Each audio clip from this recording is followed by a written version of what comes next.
Moi, j'ai une question aux invités, si vous m'entendez, je ne sais pas. Est-ce qu'on continue à se tutoyer aujourd'hui? Ça vous va? Il y a pas de problème. Oui, C'est oui, pas dans mes oui. habitudes, alors pour moi, c'est un peu...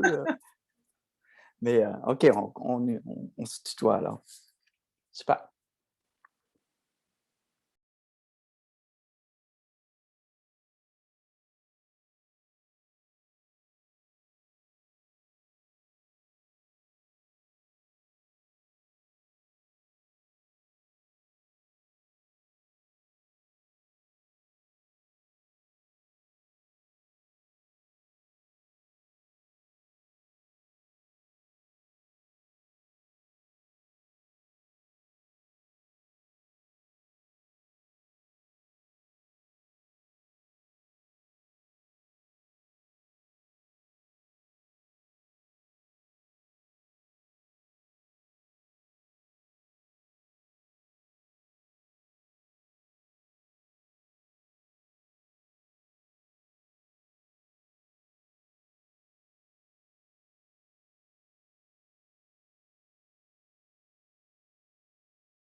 Bonjour.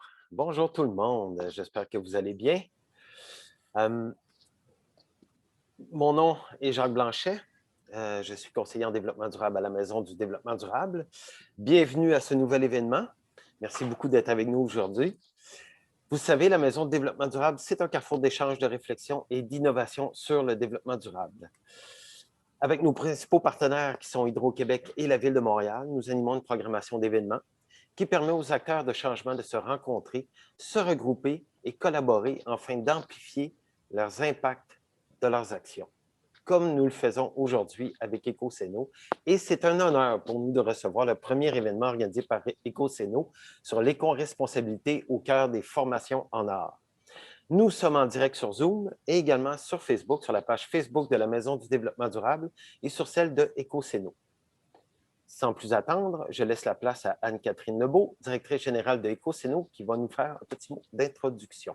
Anne-Catherine, la parole est à toi. Merci beaucoup. Merci beaucoup à la Maison du développement durable de nous recevoir pour cette discussion. Donc, je voulais brièvement vous dire deux mots sur les organisateurs. Donc, en effet, c'est organisé par EcoCéno, donc qui est un nouvel OBNL à Montréal qui cherche à soutenir les acteurs du domaine culturel pour réduire l'impact environnemental de la production culturelle. L'événement d'aujourd'hui est co-organisé aussi avec le Comité de développement durable de l'APASQ. L'APASQ, c'est l'Association des professionnels des arts de la scène du Québec, donc qui représente l'ensemble des personnes conceptrices et travaille notamment à la promotion des créations scénographiques. C'est aussi un événement qui s'inscrit dans la collaboration d'EcoCéno avec l'organisme français COAL, qui mobilise les artistes et les acteurs culturels sur les enjeux environnementaux. Donc, j'aimerais ajouter aussi dans nos remerciements, on tient à remercier le Conseil des arts de Montréal, le Conseil des arts et lettres du Québec et le ministère des Relations internationales et de la francophonie qui nous soutiennent dans l'organisation de cette table ronde aujourd'hui. Donc, sans plus tarder, je passe la parole à notre animateur aujourd'hui, Daniel Brière. Merci. Bonjour, bonjour à tous et à toutes. Merci de l'invitation, Anne-Catherine, ça m'a fait plaisir. Je vais faire office de modérateur aujourd'hui. Ce n'est pas dans mes habitudes.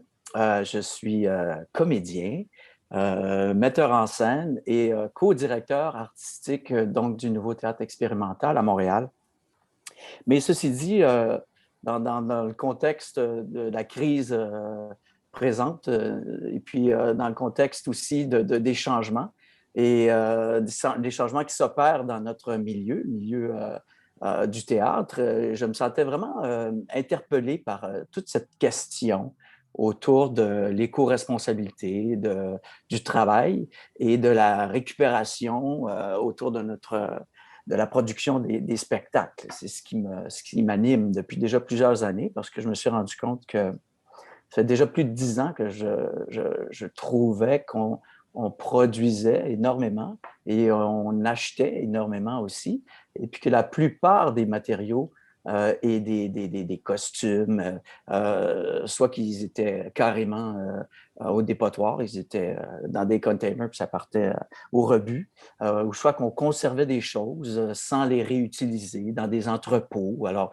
je sentais qu'il y avait énormément à faire. Puis c'est sûr que pendant la crise de la COVID, je pense que ça a éveillé des consciences aussi. Puis je pense que le moment est propice pour discuter de toutes ces questions-là. Et moi, je me sens vraiment interpellé. Et je suis vraiment content aussi d'avoir des panélistes extraordinaires. Je vais donc vous céder la parole et vous laisser vous présenter. Et puis après, on aura des échanges donc autour de certaines questions qui concernent l'éco-responsabilité.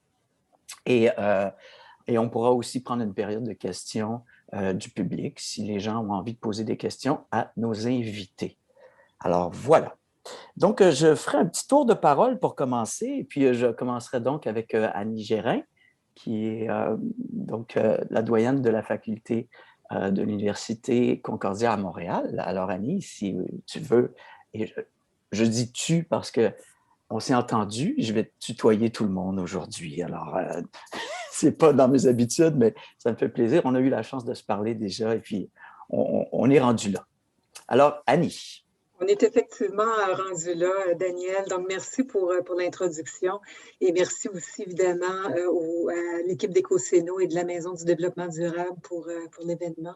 Donc, je suis Annie Gérin, doyenne de la Faculté des beaux-arts à Concordia depuis le 1er juillet 2020. Donc, j'ai commencé en pleine pandémie. Avant cette date, j'étais doyenne de la Faculté des beaux-arts à l'Université du Québec à Montréal. Intégrer un poste comme ça en pleine pandémie, ça m'a paradoxalement permis de questionner des pratiques établies, puis d'amorcer un changement important, je crois, j'espère, en matière d'éco-responsabilité. Donc, ça fait 16 mois que les étudiants de Concordia, des 9 départements de la faculté, travaillent à la maison. Il a donc fallu aux enseignants pendant cette période-là de réimaginer leurs pratiques avec des matériaux souvent recyclés, surtout avec des matériaux non toxiques qu'on utilise beaucoup dans les beaux-arts. Donc ça a été un impact important. Et donc aujourd'hui, on est en train de préparer le retour sur le campus et je veux me servir de ce momentum pour continuer à transformer nos pratiques, que ce soit en art visuel, en design, en pratique théâtrale, en cinéma ou autre. C'est quelque chose que nos étudiants demandent, certainement, mais c'est aussi, comme je le conçois, notre devoir en tant qu'éducateur de préparer nos étudiants aux pratiques de demain et non seulement à celles d'aujourd'hui et aussi à être des citoyens responsables. Peut-être une dernière chose avant de laisser la parole à mes collègues. J'aimerais ajouter un petit point, c'est que les universités sont des lieux d'enseignement, mais c'est aussi des lieux de recherche et d'expérimentation, et ça, on l'oublie parfois, et qui plus est, d'expérimentation interdisciplinaire. Donc, c'est pas rare chez nous de voir des danseurs ou des cinéastes collaborer avec des botanistes ou avec des ingénieurs. Et donc, ça nous place dans une position privilégiée pour avancer les savoirs, pour tester des nouvelles choses, mais aussi pour partager. Et c'est donc dans cet esprit de collaboration interdisciplinaire entre les universités à l'intérieur de l'université, mais aussi entre l'université et les milieux de pratique que je viens aujourd'hui. Merci. Merci, Annie. Oui, c'est vrai, c'est très intéressant, en tout cas pour nous qui sommes dans la pratique de pouvoir, on en reparlera, mais de pouvoir collaborer puis de mailler des liens avec des chercheurs, ça peut être très, très, très intéressant. Je demanderai maintenant à Annabelle Vergne, qui est à Paris, de se présenter, s'il vous plaît. Bonjour. Donc, je suis vraiment très heureuse d'être avec vous et de vous rencontrer. Et c'est vrai que Annabelle Vergne, je suis scénographe de formation. J'enseigne aussi dans une école d'art, comme dans une école d'art où il y a une section scénographie l'École nationale supérieure des arts décoratifs, donc qui est à Paris. Et c'est par ce biais en fait que je suis avec vous, puisque en fait au départ c'est notre directeur qui avait été invité à collaborer, à discuter avec vous, et il a jugé que par rapport à la question du spectacle vivant et de l'éco-responsabilité, en plus je suis très impliquée sur ces questions depuis 3 ans, je dirais, parce qu'avant, pour moi, c'était quelque chose que je ne voyais pas. Donc, d'une certaine façon, c'est nouveau et ancien en même temps. Et c'est vrai que pour moi aussi, la question de ma place au sein d'une école, à la fois comme professionnelle, parce que quand à l'ENSAD, donc cette école, ce sont des professionnels qui enseignent et qui redonnent des savoirs. Et c'est vrai que face à la question écologique, on se dit comment former ces jeunes gens. Il faut arrêter de travailler avec nos anciens réflexes, et comment on change les réflexes des jeunes générations, et comment pour soi-même on est suffisamment en capacité de le faire. Et donc j'ai commencé à chercher des informations et à réfléchir sur ces questions. Et c'est comme ça que j'ai aussi profité, on pourrait dire, de la crise de la Covid, voyant que tout était un petit peu arrêté, pour créer un groupe de travail et un groupe de recherche qui s'appelle Scénographie, avec 4 R dans le nom scénographie pour les 4. Enfin, il y en a même plus que 4 si on veut, on peut encore en ajouter, mais réutiliser, réemployer, recycler, réduire, enfin, voilà. Réparer aussi. Enfin voilà, en tout cas, on a fondé un groupe de travail qui a réuni aussi des professionnels, scénographes, mais aussi des institutions. Et l'idée, c'était de travailler en commun, et surtout avec des corps de métiers différents, puisqu'il y a aussi cette question de la circularité des informations, de comment on travaille en collaboration et en complémentarité, et que même pour prendre des décisions, en fait, il fallait que plusieurs corps de métier soient ensemble pour discuter. Donc, c'est de ne pas chercher à recréer un groupe de travail que de scénographes, par exemple, mais vraiment d'essayer d'étendre à différents métiers. Donc, là-dessus, on est en train de travailler. Il y a 6 mois qu'on a commencé, et on essaye de produire en fait des documents qui sont... certains sont des documents qu'on produit, et d'autres, c'est surtout rassembler des informations, créer une sorte d'annuaire pour redonner des informations à tous, en fait, pour essayer de rassembler les informations les plus importantes. Et puis dans l'optique, bien sûr, d'après de s'en servir pour la pédagogie, pour les élèves. Voilà. Et dans notre école, à l'ENSAD aussi, on est aussi très transdisciplinaire. Donc il y a aussi les étudiants travaillent ensemble sur certains cours. Et par contre, on a eu la chance, nous, de pouvoir rester ouverts pendant la pandémie, et on a pu, pour tous les cours qui étaient les cours pratiques, parce que comme en étant école d'art, on a bénéficié de cette possibilité. Donc nos élèves, certains élèves ont eu cours, pas toute la semaine bien sûr, avec des restrictions de jauge dans les salles, mais on a quand même pu pratiquer. Donc ça, c'était vraiment... Merci Annabelle. Je t'arrête. On discutera de tout ça en détail après. On continue notre petit tour de parole, de présentation. Alors, je donnerai la parole à Mayumi. Mayumi qui est une finissante, hein, qui vient juste de terminer l'École nationale de théâtre en scénographie. À toi, Mayumi. Oui, ben, merci tout le monde. Bonjour à tous. C'est ça, donc, comme Daniel vient de dire, je viens tout juste de graduer de l'École nationale de théâtre en scénographie et costume. L'environnement, c'est quelque chose qui m'a toujours tenu à cœur, puis surtout dans les dernières années, depuis que je suis rentrée dans l'école de théâtre. En fait, j'ai fait 2 années au collège Lionel Groulx avant de rentrer à l'École nationale. Puis depuis que j'ai vu le premier décor partir dans un container, c'est vraiment venu me chercher. Je voulais vraiment voir un changement. Et je dirais que c'est vraiment dans les 2 dernières années, à l'école, il y a eu un comité vert qui a été créé. Et donc, j'ai été très impliquée là-dedans.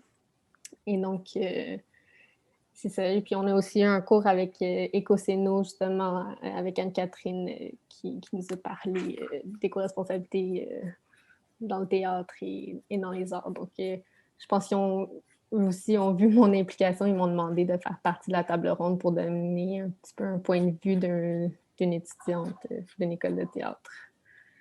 Je pense que c'est juste ça que je veux dire pour le moment. C'était une courte introduction, mais je suis vraiment contente d'être parmi vous. Merci. Merci beaucoup, Marie. On est content que tu sois là aussi.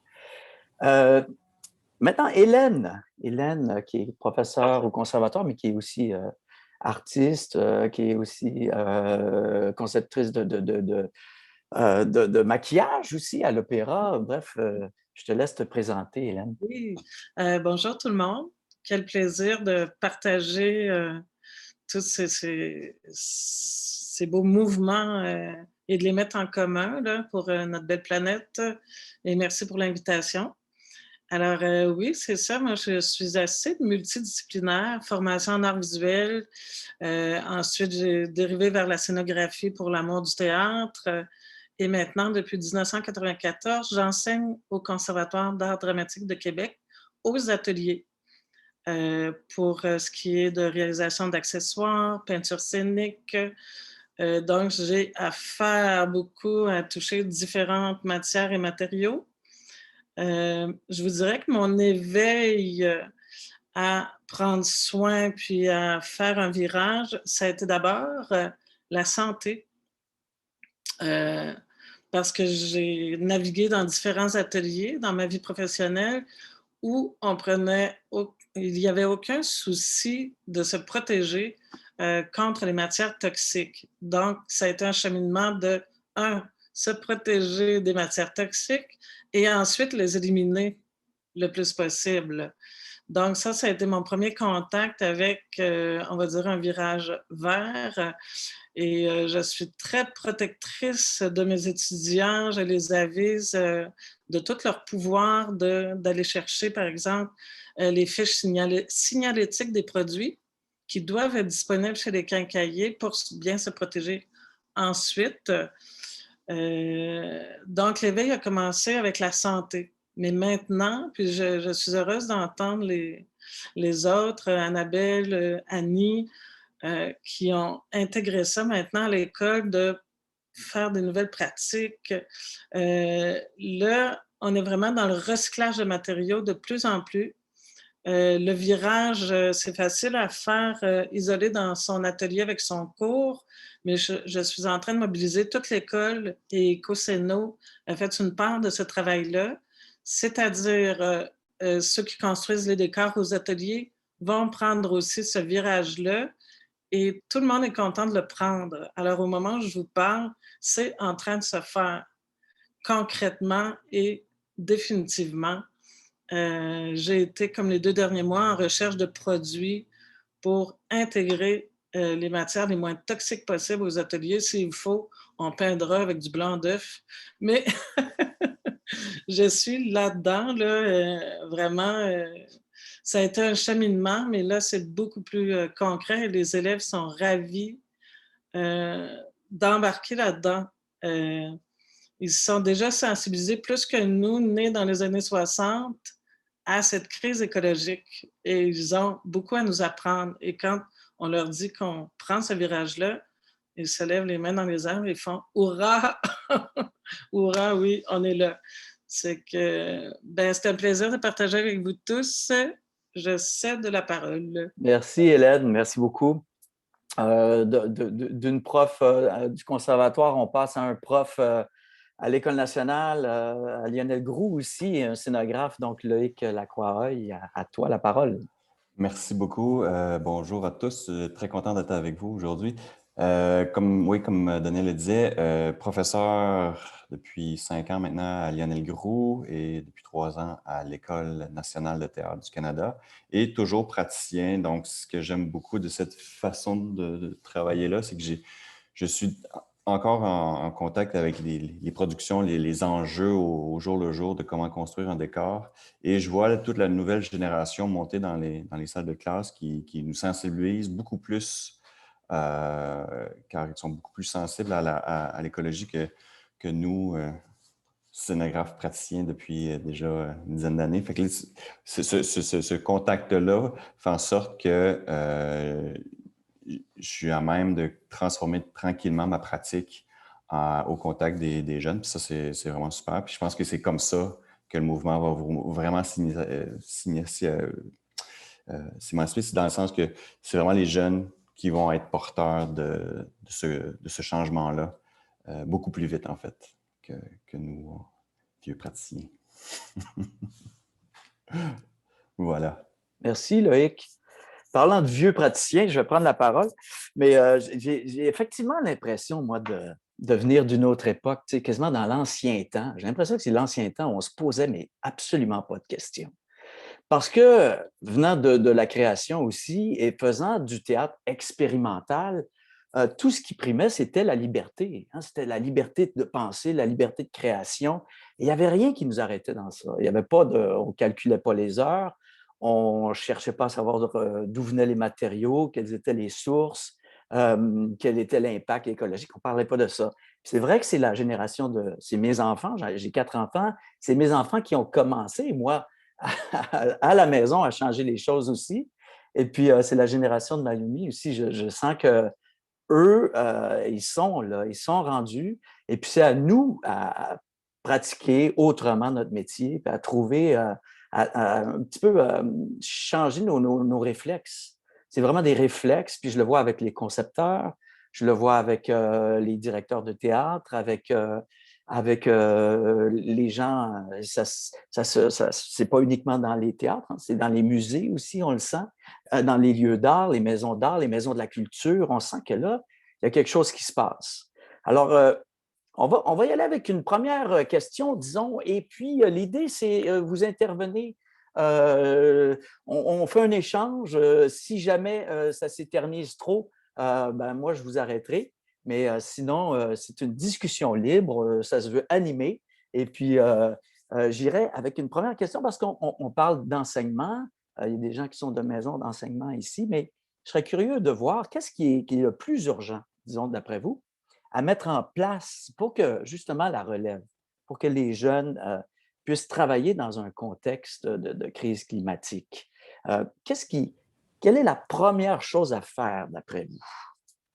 Alors, je lance la question. Annabelle, disons, Annabelle Vergne, pour commencer.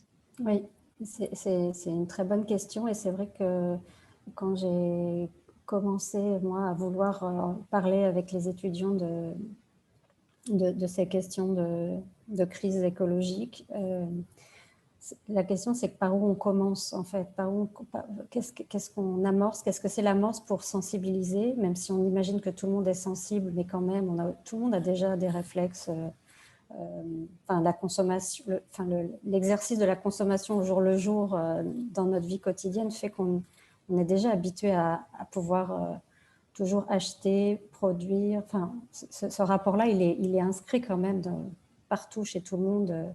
Même l'usage du téléphone, l'usage d'Internet, l'usage du streaming, tout ce qui est très polluant, c'est des choses qu'on a du mal à s'en détacher, en fait. Et en tout cas, ce qu'on a commencé à l'ENSAD, et que je trouve très bien en première année, en fait, on a plutôt fait venir des intervenants qui sensibilisaient sur les questions vraiment écologiques, sur des informations sur l'état de la planète, qui étaient au-delà de la question de la mise en œuvre, de la fabrication, mais déjà de comprendre dans quel monde on est, enfin comme un constat. Et puis, mais après, avec on a invité une personne qui était vraiment formidable, qui s'appelle Nathalie Blanc, et qui est d'abord plasticienne et qui ensuite a beaucoup travaillé, enquêté sur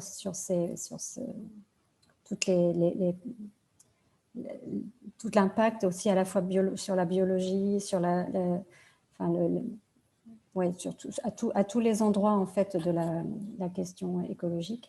Et après, c'était aussi pour que les élèves s'interrogent sur les modes de représentation. Comment est-ce qu'on peut aussi traduire ce problème écologique à travers des créations artistiques? En fait, c'était l'idée d'informer pour ensuite savoir comment l'exploiter. Et ce qu'elle disait, je trouvais très important, c'était de dire que en fait, il y a un manque de représentation et qui fait qu'il y a un manque du coup de compréhension parce qu'on n'est pas assez, c'est pas assez visible. C'est quelque chose qui n'est pas assez visible pour que vraiment les modes de comportement ou de pratique changent. C'est qu'il faut rendre visible tous ces problèmes de crise, de perte de la diversité, etc. Voilà, donc moi je dirais ça en premier.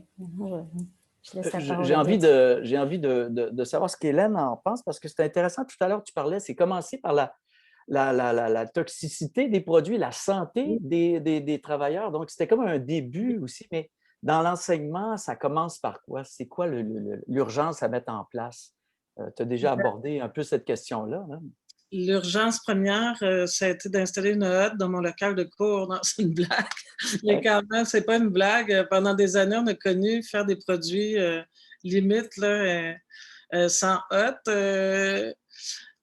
Par exemple, c'est de faire connaître. Je trouve ça intéressant ce que tu disais, Neves, c'est il faut enseigner à nos jeunes, il faut les initier, mais il faut faire connaître les produits. Et par exemple, tout le monde pense que de faire de la peinture au latex dans une maison, c'est pas toxique.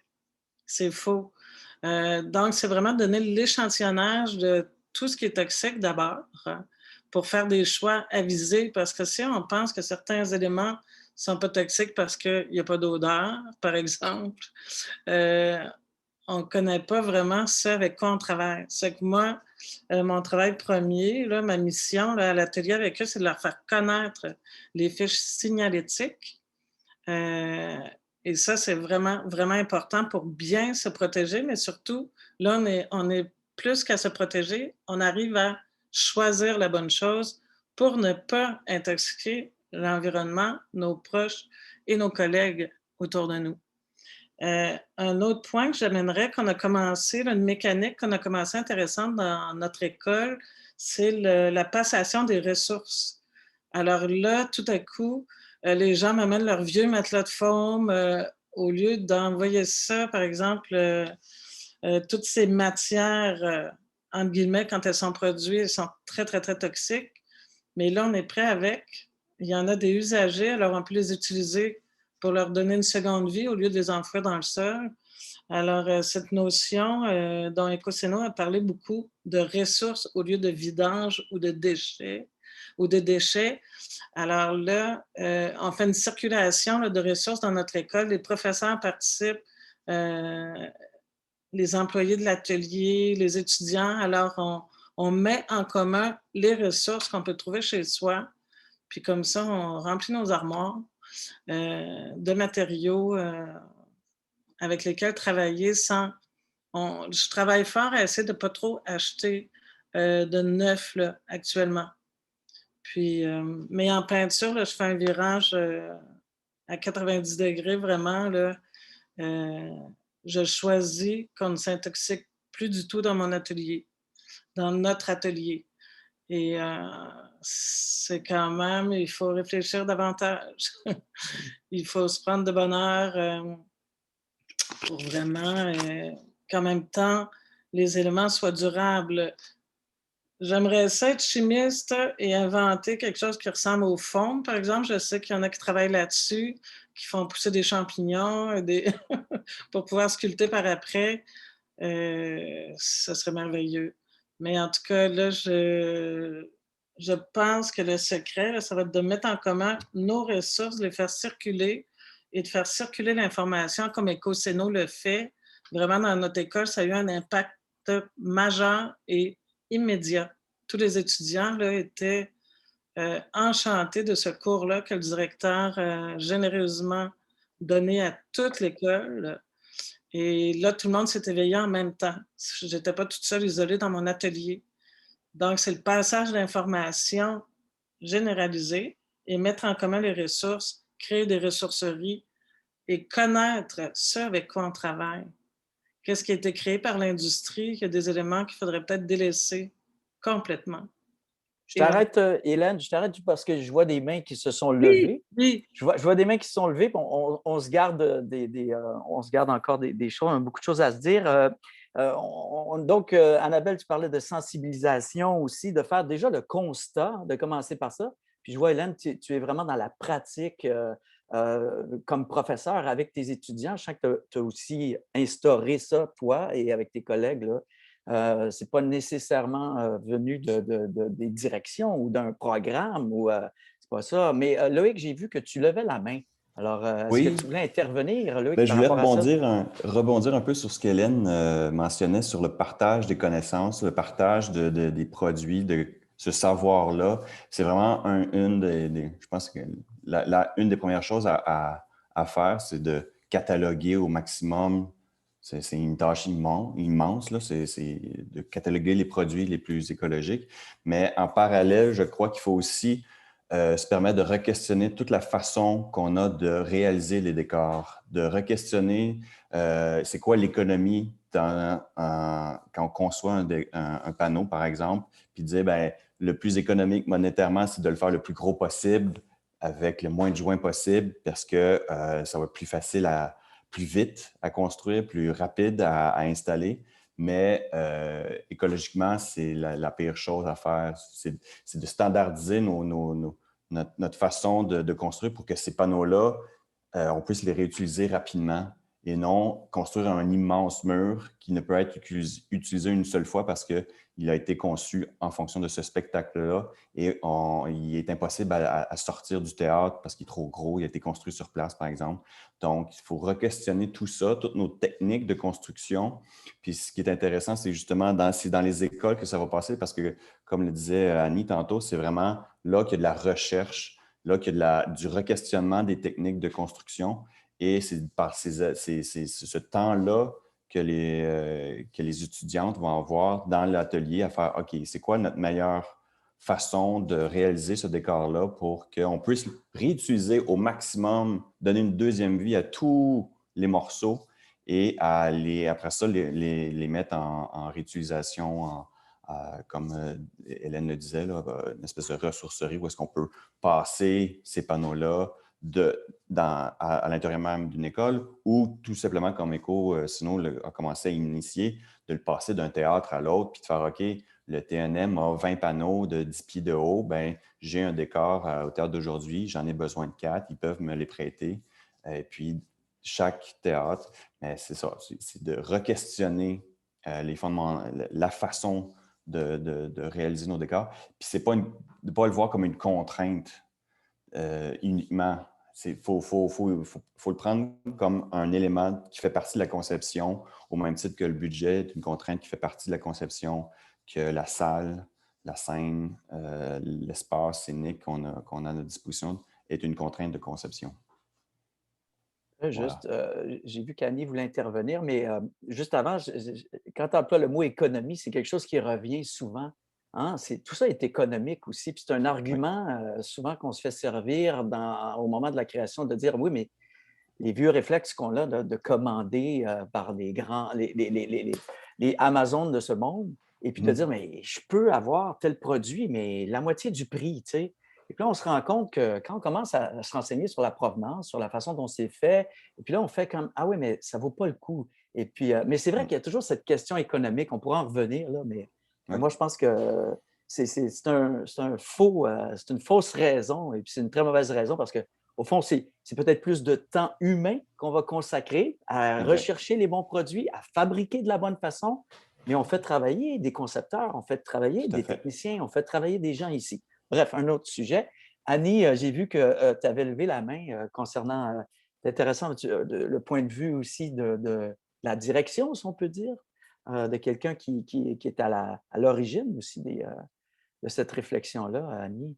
Bien sûr, rapidement, l'urgence de mettre en place, qu'est-ce qu'on met en place en premier pour que la relève soit prête à travailler dans un contexte de crise climatique?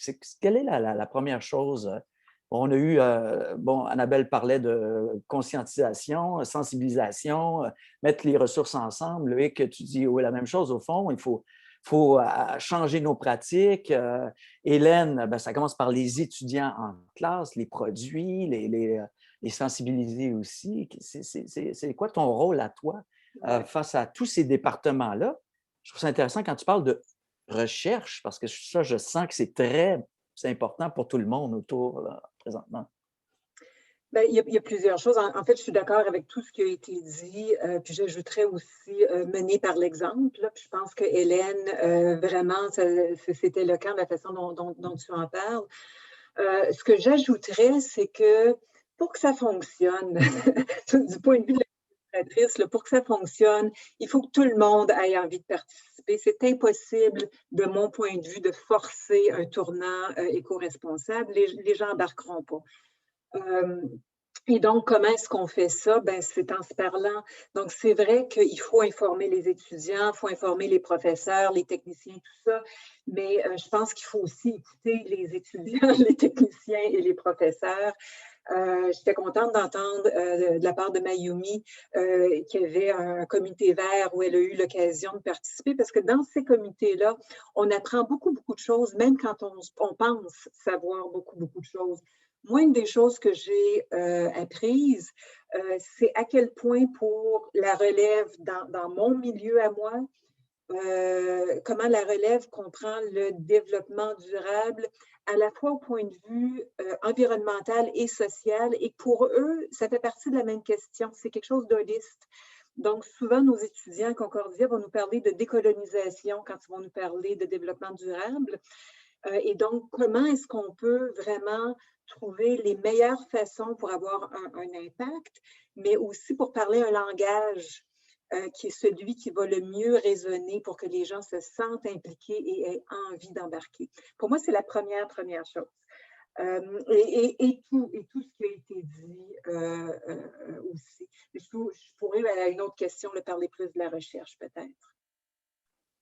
J'aimerais donner la parole à Mayumi. Mayumi, finissons ce petit segment-là avec toi. Oui. Étudiante, fraîchement diplômée de l'école, tu es devant ton professeur, un de tes Loïc. profs, je pense, Loïc, mais fais comme s'il ne t'entendait pas. Mais, Non, mais ça fait 4 ans qu'il m'enseigne. C'est intéressant d'avoir ton point de vue par rapport à justement qu'est-ce qui a été mis en place, qu'est-ce que tu trouves qui n'a pas été mis en place puis qui serait urgent de mettre en place. Toi, tu l'as vécu, là.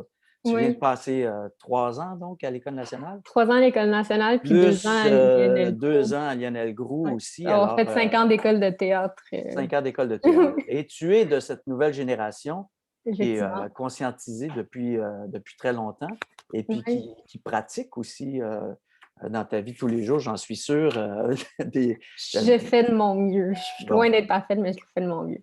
Mais justement, pour revenir au comité vert, on trouvait ça quand même drôle parce que le comité vert a été parti par Simon Barry, qui est notre bibliothécaire de l'école. Donc, ça ne vient même pas de la direction, rien. Fait que ça, on en parlait beaucoup aussi au comité vert. On avait moins d'influence qu'on aurait voulu, où on réussissait moins à faire des choses justement parce qu'on n'avait pas nécessairement le support de la direction. Puis, je pense que je parle de, mettons, mon directeur de programme, Stéphane Lompré, qui est un amour, je l'adore.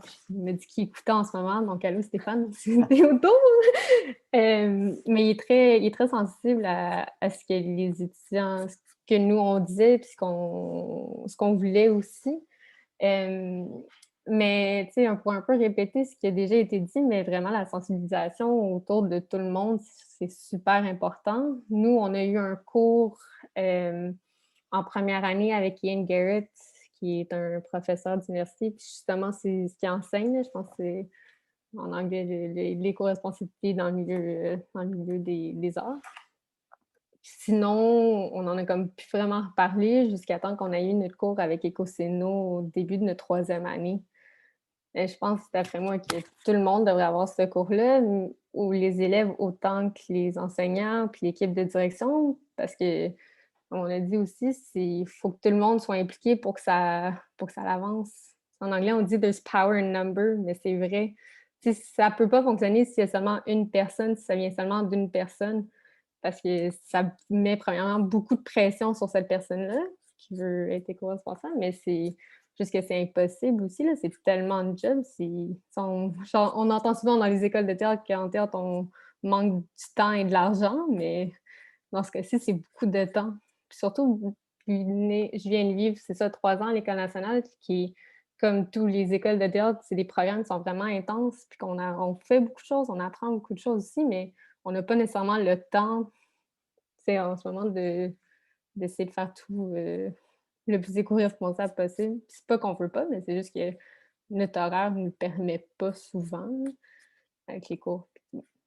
Mais c'est ça, fait que c'est vraiment, moi, je pense, au niveau de la sensibilisation, premièrement, d'en parler, puis de voir aussi comment intégrer ça dans les programmes, mais du plus tôt possible pour vraiment pouvoir l'appliquer.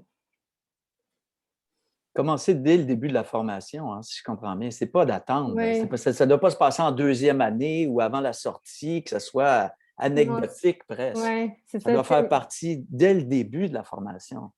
Oui, selon moi, oui. Puis Mhm. c'est ça, nous, notre cours avec Éco-Céno, c'était super intéressant, mais on l'a eu au début de notre troisième année, quand il y avait déjà des productions qui avaient déjà commencé, même qu'il y en avait qui étaient déjà présentées. Fait que je pense que si on en parle dès la première année, on a déjà cette conscience-là, on y pense déjà. Je pense que ce serait intéressant. Puis aussi, je connais moins les programmes dans les autres écoles, mais à l'École nationale, ça arrive souvent qu'il va y avoir des scénographes invités ou des concepteurs de costumes invités juste parce qu'il y a trop de production puis on n'est pas assez d'élèves en scéno pour pouvoir faire toutes les conceptions possibles. Mais si eux... En tout cas, il faudrait trouver un moyen, peut-être l'écrire dans les contrats, qu'il y ait comme une clause d'éco-responsabilité dans les contrats. D'avoir qu'eux aussi, en tant que professionnels, aient cette conscience-là quand ils viennent à l'école, viennent faire une conception à l'école. Je suis tout à fait d'accord. Tu vois, nous, au niveau théâtre expérimental, c'est notre troisième collaboration avec Éco-Céno et on signe un contrat avec les concepteurs. Au début, c'est un peu la panique parce que des fois, ils ont peur d'être brimés dans leur créativité. Et puis, à la fin des trois productions, là, de ce qu'on est en train de faire et ce qu'on a fait, on s'est rendu compte que les gens étaient mais vraiment heureux et se sentaient bien aussi d'avoir eu cette conscience citoyenne. Et, et je pense que ça change les pratiques. Bref, il faut être en groupe, il faut se parler, il faut échanger autour de ça. J'ai envie de vous lancer sur une autre question. Quelles sont les actions qu'on pourrait faire pour arrimer les institutions entre elles? Autant, Annabelle, vous êtes en France, tu es en France. Est-ce que ce que vous mettez en place là-bas peut être applicable au Québec et vice-versa? Est-ce qu'on peut profiter les uns des autres et qu'est-ce qu'on peut arrimer entre les écoles de théâtre, les praticiens, les compagnies de théâtre, les musées, les lieux d'exposition et l'étranger aussi? J'ai envie de te poser la question. Comment on pourrait arrimer entre... Et est-ce qu'on devrait arrimer? Et je pense qu'on arrime. Voilà. On arrime parce que par hasard, j'ai rencontré Anne-Catherine Lebeau il y a 10 jours dans une autre rencontre à Paris, où elle était invitée et on a pu se rencontrer parce qu'on a les mêmes sujets de préoccupation et avec la ville de Paris, il y avait une sorte d'atelier, un peu rencontre comme celui-là, où les gens racontaient comment ils travaillaient et qu'est-ce qu'ils avaient de leur côté installé et commençaient à inventer. Et c'est comme ça que je pense qu'en échangeant sur tous les expériences qu'on a et puis les réussites qu'on arrive à faire. Et c'est vrai que là, pour le coup, Internet et les visios sont très utiles parce qu'on peut dialoguer dans le monde. C'est incroyable, ça. C'est qu'en fait, on peut quand même échanger vraiment aujourd'hui. Et il y a des choses, évidemment, qui sont nuancées parce qu'il y a toutes les questions du local qu'on ne peut pas déplacer. C'est-à-dire que toute la question, par exemple, les annuaires qu'on est en train de rassembler, c'est pour la France. Parce que c'est des entreprises qui sont près de là où on va travailler, ou en tout cas, on garde nos références françaises et là, ça se partage pas parce que voilà, c'est pas, vous pouvez pas l'exploiter. Mais par contre, toute la méthodologie ou comment on invente des ressourceries ou comment on travaille justement sur des scénographies réversibles ou démontables et comment on pense justement, ce que tu disais Loïc, sur les questions des standards. C'est particulièrement à l'opéra, en fait, sur les grosses productions en France qui sont en train de discuter, en fait, entre grosses maisons de production pour réfléchir à des standards, des dimensions standards pour réussir à parfois même ne pas avoir à transporter des parties de décor, mais à les avoir sur place pour justement pouvoir monter quelque chose qui serait équivalent dans un autre endroit, mais il n'y aurait pas eu le transport à faire en plus. Et donc, ils essayent de trouver... J'ai l'impression que c'est encore... pour l'instant, rien n'est annoncé au niveau des dimensions, et donc on comprend que c'est pas si facile que ça de s'accorder sur des modules, en fait, qui seraient les meilleurs pour travailler. Mais il y a toute cette réflexion-là. L'idée d'échanger aussi, je pense, c'est commencé, on le sent, là, justement, avec EcoSéno, qui crée des liens un peu partout. Échanger les informations, mais les pratiques aussi, même si, évidemment, on parle d'acheter local et puis plutôt que de faire venir des matériaux de très loin. On fait la même chose ici, je pense. Hein? Loïc, toi, j'imagine comme scénographe, tu vis ça, Hélène aussi. Est-ce que ça a changé beaucoup la façon d'acheter, de consommer? Les achats sont responsables. Là. Je le sens ici, ça change. Là. Hélène, oui? Oui, bien, c'est intéressant ce que tu apportes. Là. Oui, dans la pratique, tu as soulevé quelque chose tantôt, le fait de commander sur Internet les choses. Je trouve que l'aspect économique rime avec vitesse. Puis, quand j'ai eu une discussion avec toi cette semaine, Daniel, j'ai jasé que dans les années 80, on prenait beaucoup plus de temps pour créer une production, pour la mâcher, après ça, pour la livrer. Là, ça va de plus en plus vite. Puis, ce qu'on élimine le plus dans la vitesse de nos productions, c'est le temps humain. C'est comme si on est devenu industriel. On est devenu une industrie du théâtre. Et je vais me commettre en disant que beaucoup d'artistes sont essoufflés. Donc, il faut repenser en amont. Moi, c'est un truc que j'ai fait dans ma vie, là, de ralentir le plus possible, de demander le temps nécessaire. Certains jeunes qui sortent de l'école n'osent pas dire à une maison de production « Écoute, non, c'est pas réaliste ce que tu me dis. Moi, ça me prend 3 semaines. Ça me prendra pas 2 jours faire ça. » C'est que je pense qu'il faut revaloriser le temps humain à l'intérieur de nos pratiques, ne serait-ce que pour respecter l'humain en premier. Après ça, prendre soin de nos ressources. Je reviens encore à la santé humaine. Là. C'est comme une grande préoccupation. Mais je trouve qu'actuellement, vitesse, économie, quand on dit « Ah, ça va plus vite, ça coûte moins cher », en même temps, on tasse un beau temps humain, par exemple, pour réaliser un costume. On commande du prêt-à-porter sur Internet qui arrive tout croche, qu'on est obligé de refaire. On élimine là, des métiers vraiment intéressants, des main-d'œuvre intéressantes, des boileuses, des brodeurs, tricoteurs.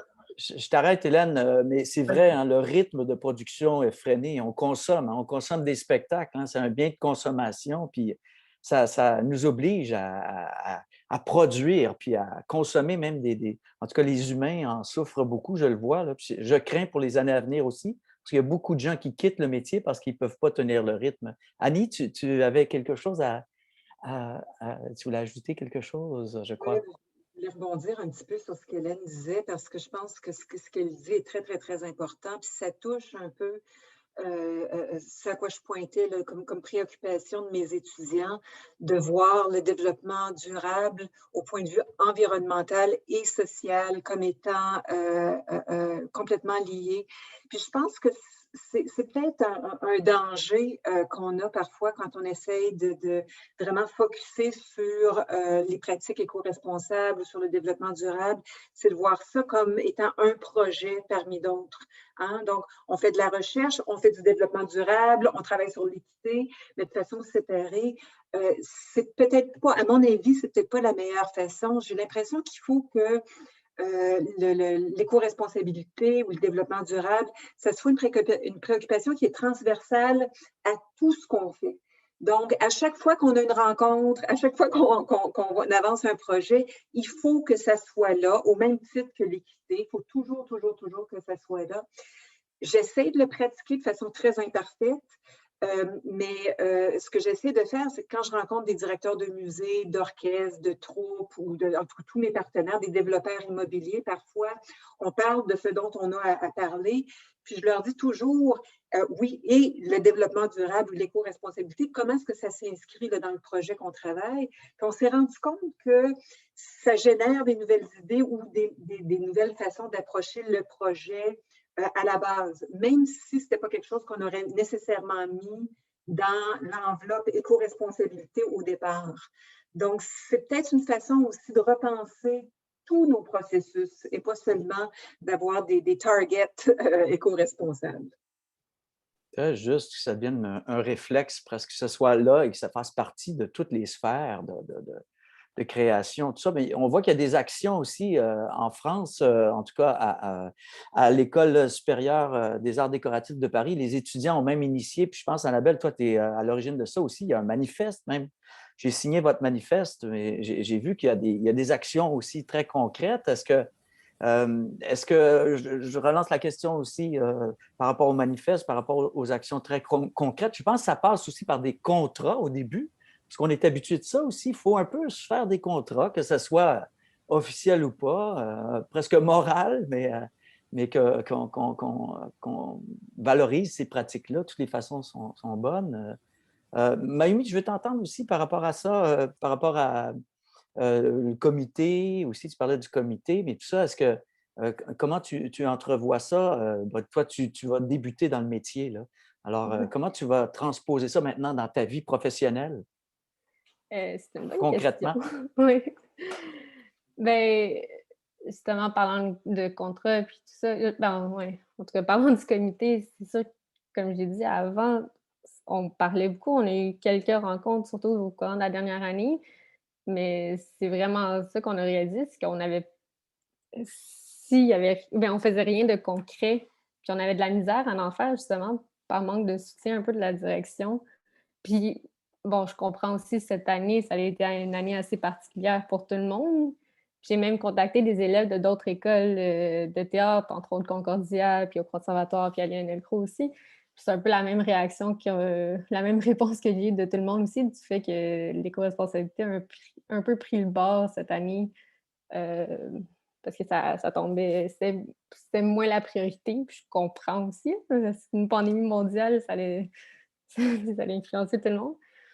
Mais je pense qu'il faut faire attention aussi que ça n'arrive pas toujours je trouve que l'éco-responsabilité, c'est quelque chose qu'on a souvent mis de côté, puis que, il y a toujours eu d'autres priorités, mais c'est quand la limite, c'est quand qu'on dit ça suffit, puis il faut vraiment que ça change. Oui, il y a comme une urgence, là. On sent un niveau Ouais. d'urgence. Puis la crise de la COVID, c'est une crise écologique, c'est une crise climatique. C'est pas que ce virus-là, on le sait, hein? Ça a réveillé plein de choses. Loïc, je vois que tu as la main levée. Oui, c'était pour rebondir sur ce que Mayumi disait par rapport à que la crise, la COVID a peut-être ralenti les mouvements. Mais juste une petite anecdote, tu sais, moi, je construis présentement un décor et à cause du coût des matériaux qui a explosé, puis que tout le monde a fait un peu, on a vu qu'est-ce qu'on va devenir, on ne pourra plus jamais faire de décor, bien, ça nous a obligés à faire, OK, prenons une pause, puis réévaluons les choses. Puis on était capable, avec le DT, de juste faire en sorte qu'on a besoin de certains matériaux, bien, on va aller les chercher de seconde main sur Kijiji, on va aller les chercher sur Marketplace.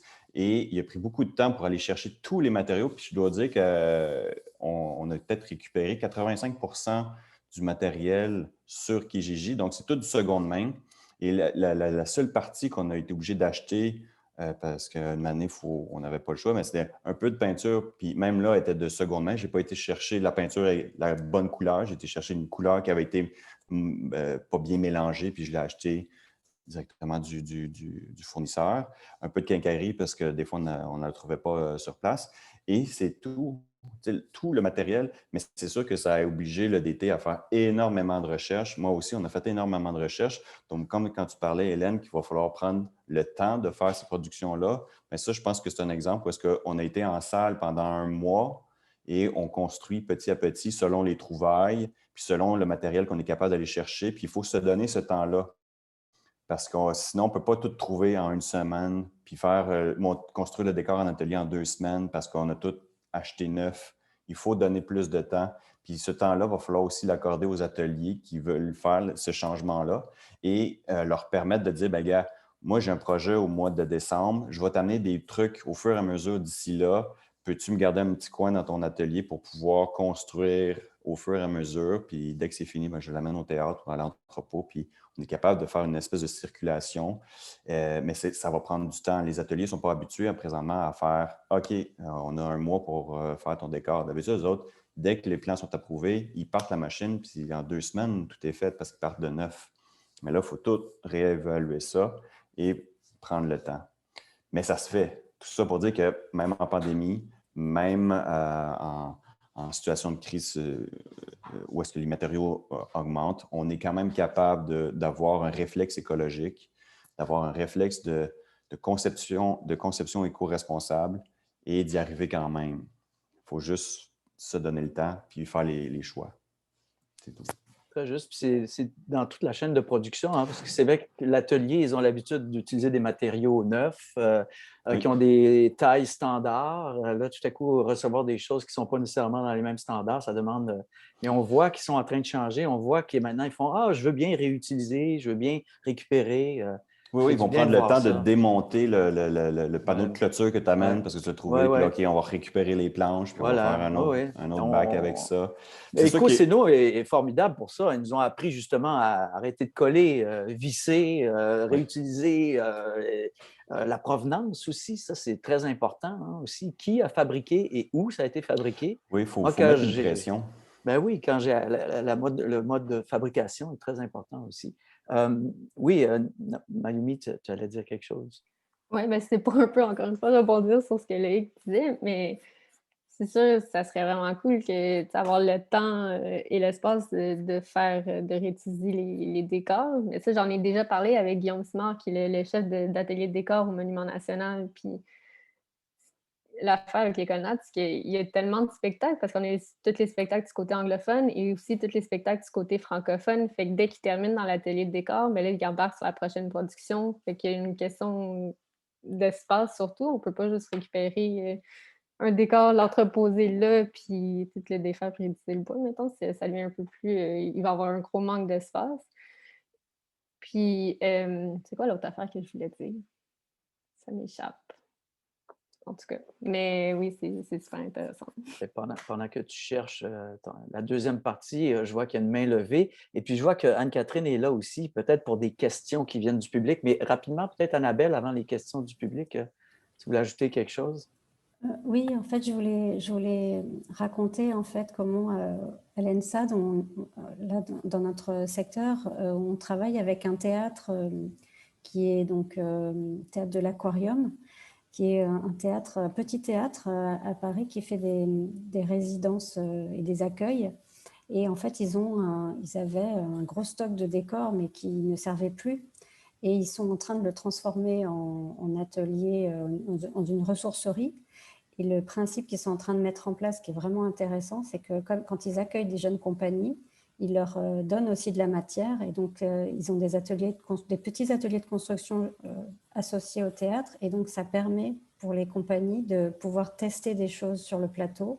Et s'il y a des choses qui conviennent, parce que c'est des moments de création, des étapes de création, ben, ils partent avec les bouts de parties qu'ils ont récupérés dans la ressourcerie. Et donc, c'est un apport comme en production. Et puis, nous, avec nos élèves, en fait, ils nous ont aussi fourni beaucoup de matière pour travailler. Et on a fait des projets avec nos élèves de scénographie. On fait des projets individuels beaucoup plus grands, beaucoup plus importants et ambitieux, parce qu'ils avaient une matière à disposition, alors que quand on est limité par des coûts de production et que on compte le bois, le tasseau, enfin tous les éléments qu'il faut, on réduit aussi la mesure des projets. quand là, il y avait à disposition beaucoup de matériel, ben, tout d'un coup, ils ont pu faire des projets plus ambitieux et ils étaient super contents. Voilà, donc en fait, c'est aussi qu'il y a peut-être les écoles peut-être pourraient trouver une façon d'articuler le travail avec des lieux à l'extérieur, peut-être comme vous avez fait avec Ecoceno, pour trouver d'autres modalités de travail. Voilà. Merci, Annabelle. Ouais, c'est très intéressant. Et puis, ça ne veut pas dire nécessairement de réduire les ambitions, hein. On le voit, ça peut ou même être un moteur puis faire grandir les choses. Anne-Catherine qui s'est jointe à nous. Tu es là, Anne-Catherine. Est-ce qu'il y avait des questions que tu voulais du public qui sont là pour nos invités? Oui, ben merci beaucoup. En fait, c'est vraiment passionnant de vous entendre. Puis en fait, c'est vraiment, on cherche des pistes d'inspiration. Alors, il y en a plusieurs. J'ai une question très concrète, mais plusieurs commentaires que quand même, je pense que c'est important de partager avec vous et avec les gens qui nous écoutent. Premièrement, donc, je les ai accumulés depuis le début et je vais juste vous les dire rapidement parce que je pense que c'est important. Donc, premièrement, on salue vraiment le virage vers du Conservatoire d'art dramatique de Québec. C'est vraiment remarquable ce que vous avez fait aussi. Caroline Voyer, directrice du Conseil québécois des événements éco-responsables, souligne aussi l'importance de partager les ressources. Donc, on l'a nommé plusieurs fois, mais ça passe beaucoup par ça. Sur la question de l'économie, il y a Alexandre Denicourt aussi qui disait à quel point c'est important de de tenir compte en fait des coûts annexes, des coûts écologiques, des coûts sociaux, des coûts sanitaires qu'on a tendance à un peu à prendre très peu en considération en ce moment. Aussi souligner qu'il y a une ressourcerie culturelle qui s'appelle la Remise culturelle qui ouvre maintenant dans la ville de Québec. Donc, on a mentionné beaucoup Ecoceno au cours de cette rencontre-ci. On est situé à Montréal et donc très, très bientôt, il y a une remise culturelle qui s'ouvre dans la ville de Québec. Donc, ça, c'est super encourageant. On voit vraiment qu'il y a un mouvement, puis ça, c'est très encourageant. Et peut-être la question, j'ai passé à la question qui est posée, puis c'était dans les commentaires aussi. On s'interroge, est-ce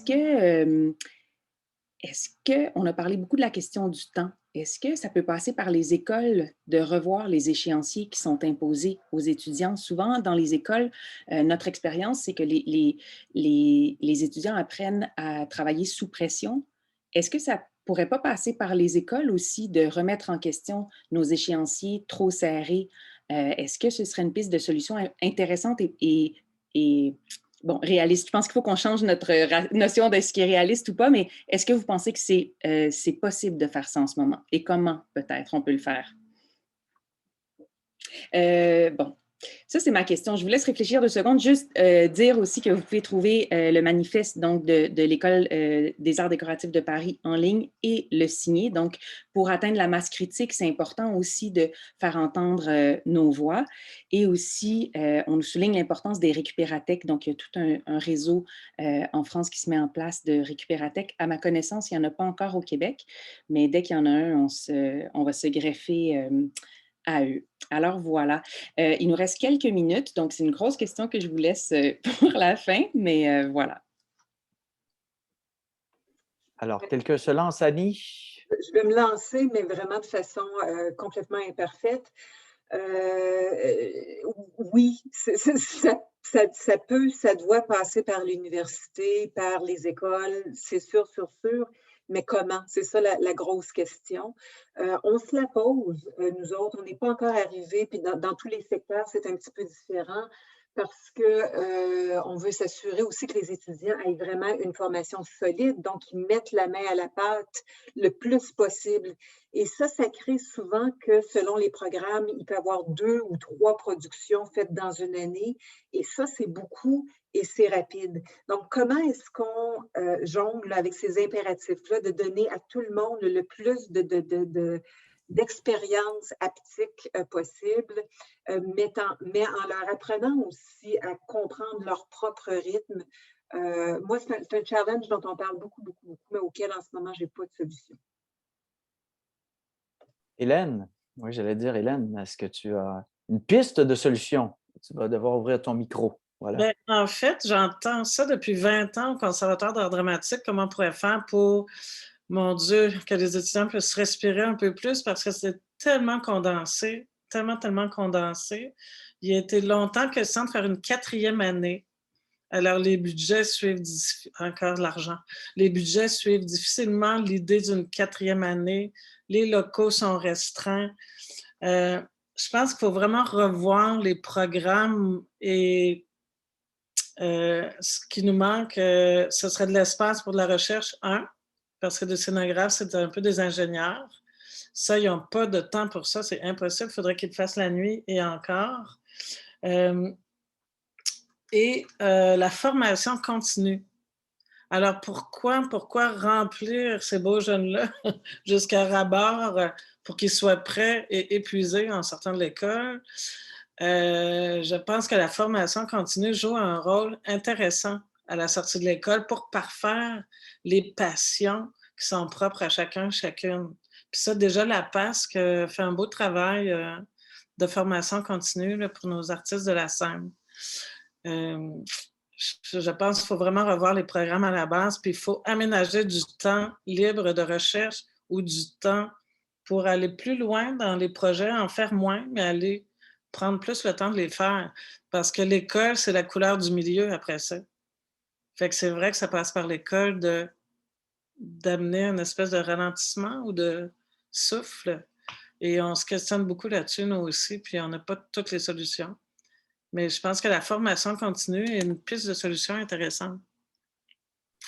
Annabelle, je serais curieux de savoir, après on ira aux autres, mais Annabelle, comment ça se passe à l'École nationale supérieure des arts décoratifs de Paris? Est-ce que c'est le même rythme? Est-ce qu'on sent que c'est un rythme effréné, puis déjà ça commence là? C'est entre les deux, parce que c'est comme une école, mais c'est vrai que pour faire les plannings des élèves, oui, en fait, on essaye de créer des temps de travail de workshop sur 5 jours, et c'est beaucoup demandé par les élèves parce que tout d'un coup, ils ont des temps où ils se consacrent qu'à une seule chose, et là, c'est vraiment le bonheur. Et puis, il y a aussi beaucoup de cours qui sont des petits cours qui forment sur des choses en particulier, sur des logiciels, sur la perspective, un cours de conception. Enfin, mais c'est vrai qu'on a quand même encore des cours qui sont très hachés dans le temps. Et c'est vrai que la solution est difficile à trouver parce qu'il y a des enseignements qui se font sur la durée avec une régularité. Et puis, il y a aussi des projets, on aurait envie de faire que ça. Mais en fait, on essaye d'articuler les deux. On a de plus en plus réussi à l'ENSAD à avoir des temps de workshop, mais pas tant que ça, parce que par exemple, nous, on a à peu près, maintenant, on va avoir entre 4-5 semaines de workshop possibles, où on n'a plus de cours. Mais ce n'est pas beaucoup, en fait. Ce n'est pas beaucoup, parce que sinon, tout le reste, c'est encore des cours de 3 heures. Voilà. Mayumi, et puis dans la réalisation aussi, pardon, quand on a besoin de, comme les élèves, nous, ils produisent, ils ont besoin de temps de réalisation, et ça prend du temps, c'est sûr. Absolument. Mayumi, j'ai vu que tu voulais intervenir. Oui, ben moi, je pense que, je ne sais pas si c'est possible, mais je pense qu'on va arriver bientôt à un point où on n'aura plus le choix.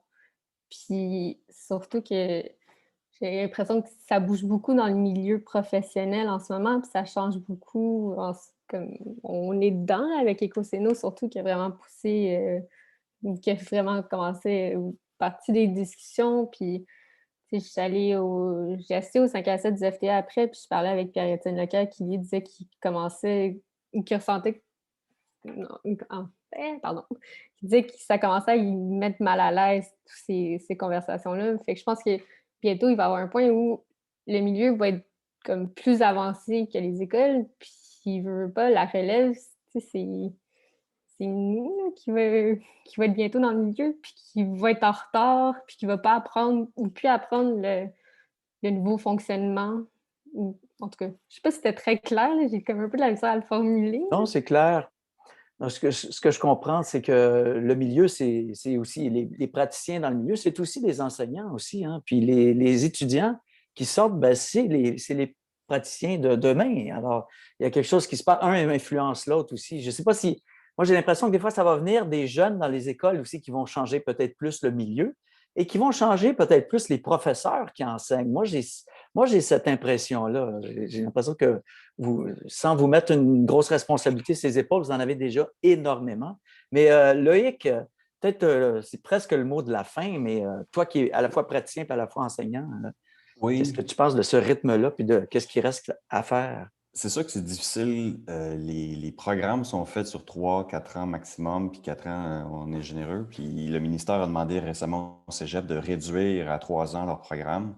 Donc, le temps va être encore beaucoup plus compressé. Puis tous les profs veulent faire en sorte qu'à la fin de la formation, que ce soit à l'École nationale, à Lionel Groulx, à Sainte-Thérèse, au Conservatoire de Québec, tout le monde veut faire en sorte que l'étudiant qui termine puisse arriver sur le marché du travail, être efficace puis être prêt.